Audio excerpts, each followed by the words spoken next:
How L would actually solve Nucha's identity.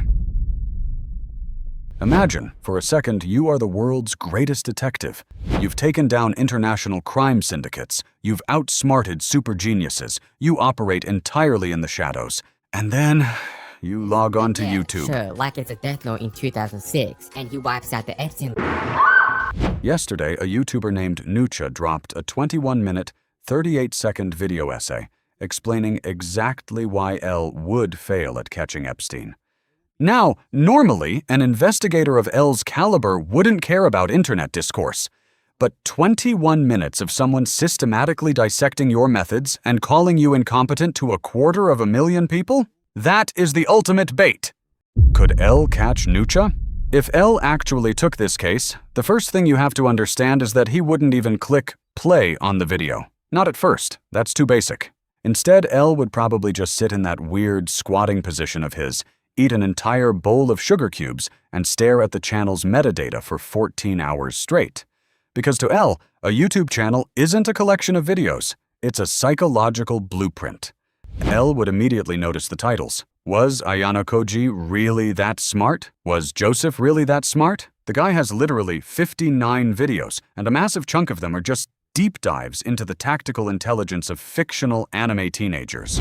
The narrator would explain how L would map out Nucha's brain based entirely on this obsession. L would deduce that the suspect measures human value and narrative value through the lens of pure intellect.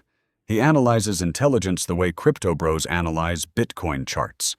From just the thumbnails alone, L would likely conclude that this creator spends roughly 90% of his waking hours arguing in Discord servers about whether or not an anime protagonist could beat a chess supercomputer.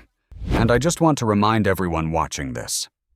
This absolutely unhinged level of psychoanalysis, this investigation only exists because Nucha challenged L. He literally asked for this. So L has established that Nucha is hyperfixated on tactical geniuses. The next step is geography and personality. L wouldn't need to hack into a mainframe to figure out where Nucha is from. He'd literally just click the About tab. Right there. Japanese/Australian YouTuber. L would immediately realize this explains the channel's entire vibe.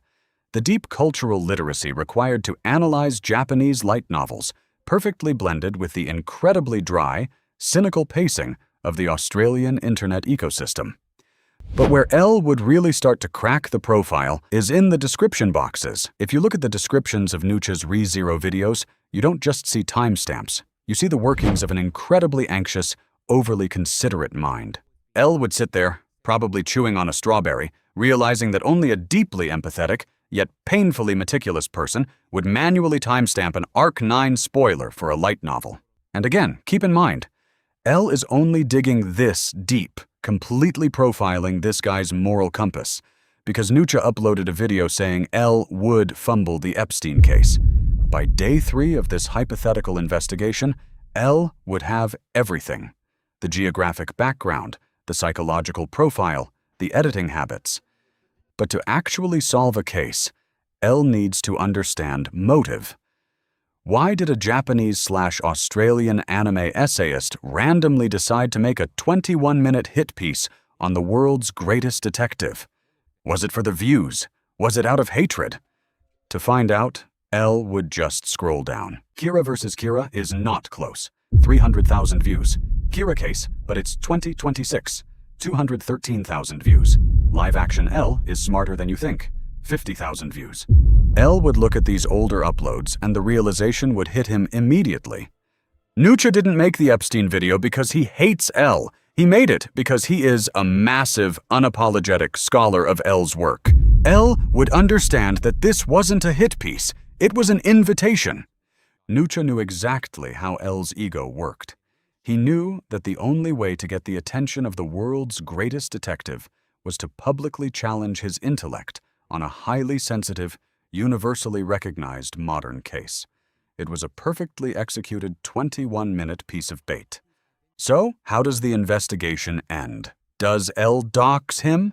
Does he send the authorities to Australia? No. If L actually investigated Nucha, he'd gather the creator's upload habits, reverse engineer his time zone, map out his psychological profile, and figure out exactly who was sitting behind the keyboard. And then, he would do absolutely nothing. Because to a true detective, the thrill is in solving the puzzle, not ruining someone's life over a YouTube essay. L respects the game. And more importantly, he respects privacy. L would simply close the folder, take a bite of a terribly unhealthy dessert, and move on to the next case, knowing he won. But honestly, it's probably a good thing L isn't real. Because knowing internet detectives, L would probably just end up starting his own YouTube channel to drop a 4-hour response video.